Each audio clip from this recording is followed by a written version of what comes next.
Assalamualaikum Pak Am. Waalaikumsalam warahmatullahi wabarakatuh.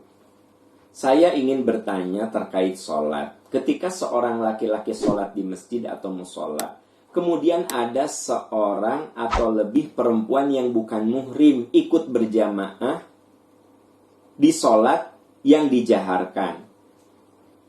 Maka apakah laki-laki itu harus menjaharkan suaranya atau tidak? Begini, seorang perempuan, dia bisa bermakmum kepada laki-laki yang bukan muhrim. Misalnya di mall, kan gitu. Ada laki-laki nih, sholat. Dia entah siapa. Ibu bermakmum ke dia. Nah, Anda yang jadi imam, ya keraskanlah bacaannya. Maghrib, isya, subuh, ya keraskan bacaannya. Walaupun di belakang Anda itu perempuan yang bukan muhrim, bahkan tidak Anda kenal. Tidak apa-apa. Toh tidak ada kemaksiatan di situ. Jadi sahabat-sahabat sekalian, ya, kita ini bicara muhrim kalau ada unsur maksiat, begitu. Sekarang saya ngajar di depan ibu-ibu, saya ingin tanya, mereka muhrim bukan? Kan bukan muhrim saya, ya. Tapi saya ngajar gitu. Boleh tidak? Ya boleh. Nabi SAW kalau memberikan tausiah, beliau mendekat ke bagian ibu-ibu, ya. Beliau memberikan nasihat khusus kepada ibu-ibu, gitu. Tidak berbuat dosa. Nah, jadi ketika saya ngajar, semua muridnya ibu-ibu, tidak apa-apa. Boleh. Seperti halnya ketika saya sholat di musola, tiba-tiba ada ibu-ibu yang bermakmum. Ada teteh-teteh yang bermakmum.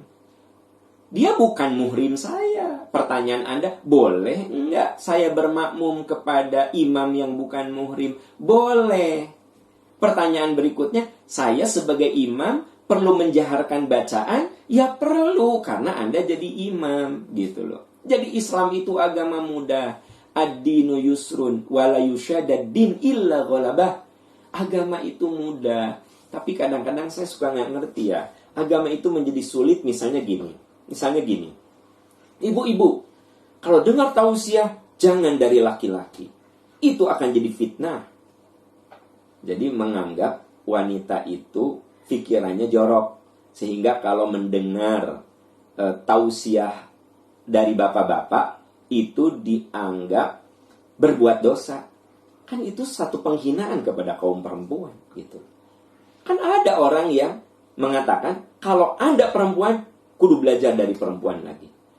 Ya belajar mah dari Nabi Muhammad SAW saja suka mendekat. Anda bisa lihat dalam hadis Sahih Bukhari, Nabi mendekat, memberikan tausiah khusus kepada kaum perempuan, begitu.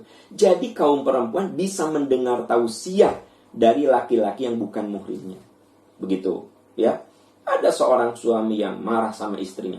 Apa? Kamu belajar ngaji? Belajar ngaji itu kepada yang muhrim. Nah, kalau berdua-duaan, oke, ya. Ente ini mah muridnya ya 10 orang. Muridnya 10 orang. Gurunya 1 orang. Gurunya laki-laki. Ayo Bu Ani baca Bu. Dibenerin. Aduh Bu Tita. Salah dibenerin. Ayo Bu Rika. Bu Eva.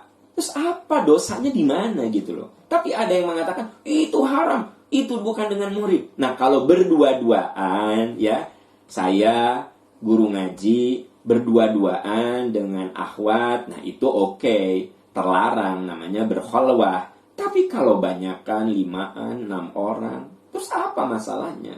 Tapi, ya itulah, ada juga yang mengatakan haram. Nah, itu dalam hal urusan ngaji. Dalam urusan ibadah bagaimana?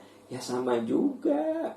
Anda boleh jadi imam sekalipun makmumnya bukan muhrim. Perempuan entah siapa.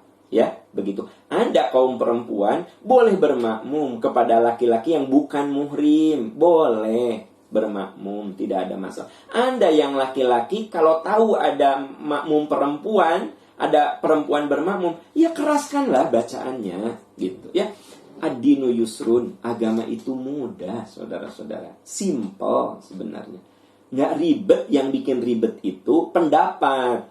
Oh ini nggak boleh, itu nggak boleh, ini nggak boleh. Oh segala nggak boleh atuh, ya kan? Begitu. Wallahu a'lam bishawab. Wallahu a'lam.